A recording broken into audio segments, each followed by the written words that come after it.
Ini mungkin saya mulai dari ini saja bahwa BPD itu tadi memang seperti yang disampaikan oleh Pak Ketua Asosiasi BPD di Kabupaten Pati, ya. Tadi bahwa BPD itu adalah sebagai mitra kerjanya dari kepala desa. Jangan ada yang merasa bahwa BPD itu adalah menjadi bawahannya kepala desa.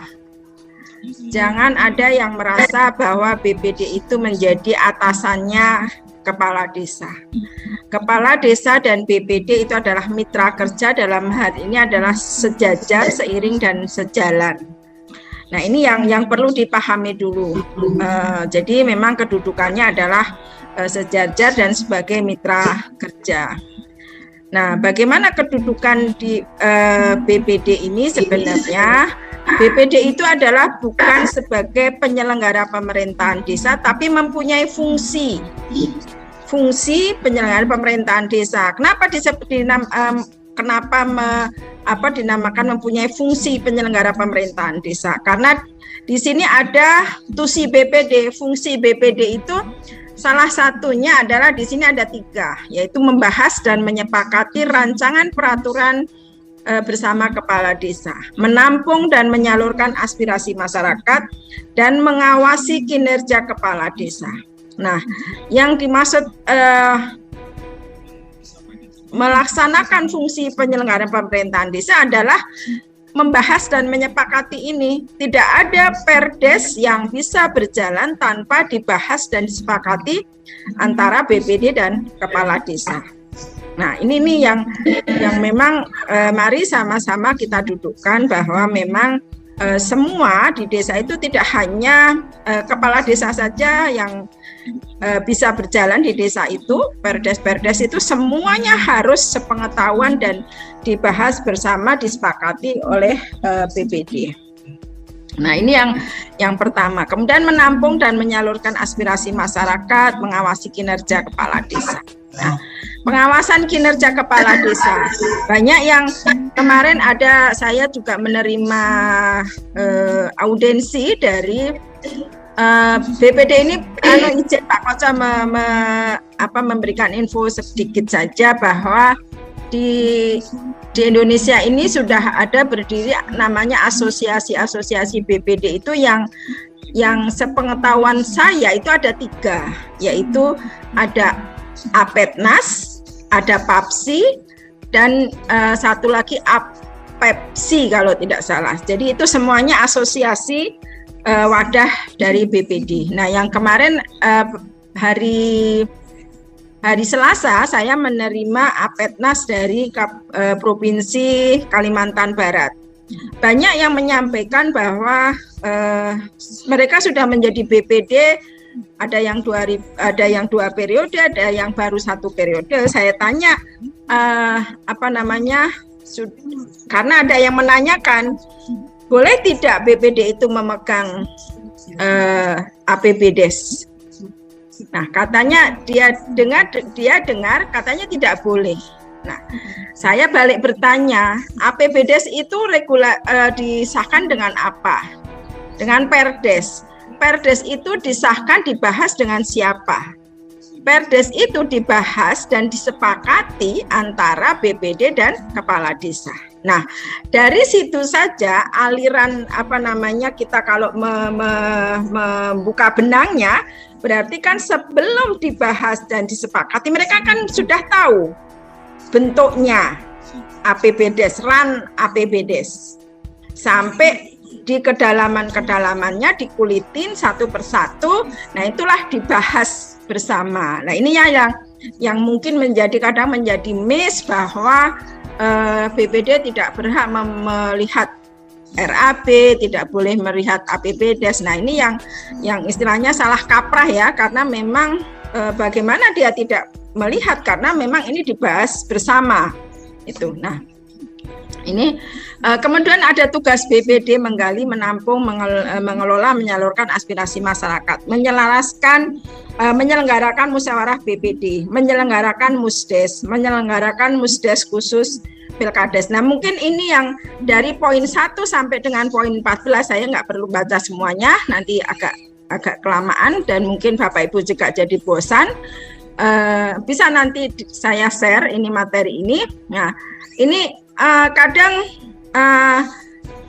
apa tugas-tugas BPD juga teman-teman juga kadang-kadang tidak tahu mungkin, tapi kalau di Pati mungkin tidak seperti itu ya Pak, mungkin sudah paham semua. Nah, ada yang menanyakan bahwa Bu, kita tidak diundang dalam waktu melaksanakan musdes. Loh, kenapa tidak diundang lah? Yang menyelenggarakan musdes itu adalah tugas dari BPD.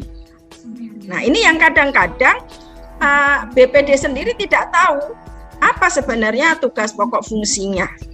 Nah, kemudian apa saja yang dibahas dalam musdes, kemudian ada lagi di sini adalah menyelenggarakan musyawarah BPD.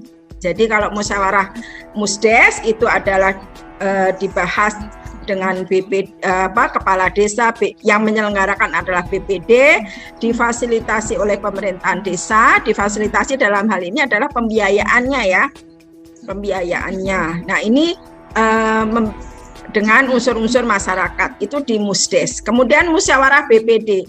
Musyawarah BPD itu adalah BPD dan kepala desa untuk membahas rancangan perdes.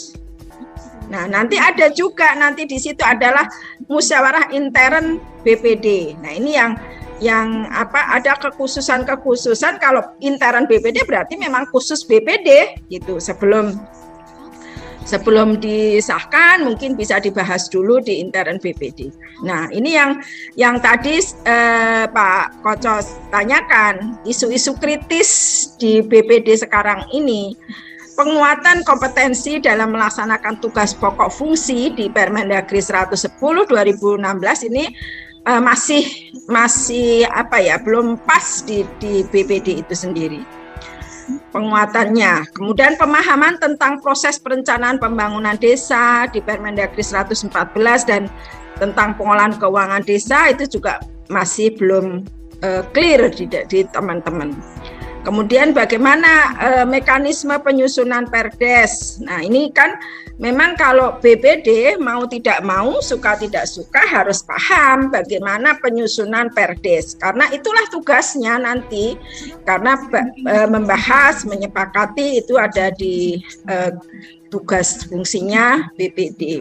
Permendagri 111, Permendagri 110, kemudian Permendagri 20 2018.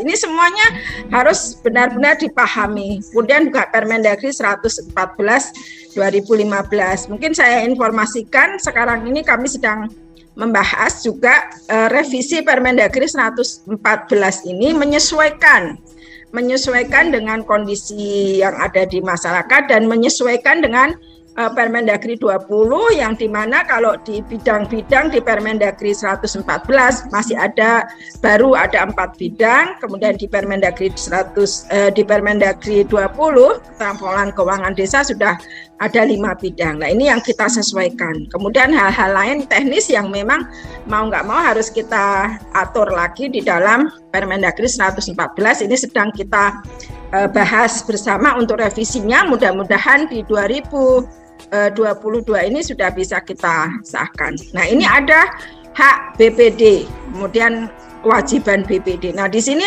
tadi yang mungkin teman-teman BPD dituntut adalah terkait dengan mendapatkan biaya operasional, kemudian mendapatkan tunjangan. Nah, nanti ada bagaimana sih sumbernya, dari mana mereka akan mendapatkan hak-hak BPD ini. Karena semuanya itu tentu saja ada hak dan kewajiban dan ada juga hak yang dia terima. Nah, tadi mungkin kami juga tergelitik dengan apa yang disampaikan oleh kepala di asosiasi tadi namanya Pak siapa? Nah, ketuanya Pak Sugiarto. Pak Sugiarto ya tadi mengembalikan marwah BPD, menjunjung tinggi marwah BPD. Nah, kemudian juga saya menyampaikan mungkin marwah BPD dan juga kalau bisa ini adalah martabatnya BPD juga dipegang juga. Karena kalau BPD jangan sampai BPD memang sebagai pengawasan kinerja kepala desa. Sering saya tanyakan kembali, apakah BPD merasa bangga kalau ada kepala desa yang istilahnya terkena kasus banyak, merasa bangga? Harusnya tidak. Karena memang menjadi tanggung jawab bersama di desa itu. Karena bagaimanapun juga pengawasan itulah yang harusnya dilakukan oleh BPD. Sebelum kepala desa itu terkena kasus sampai ke ranah hukum, sampai di penjara dan lain sebagainya.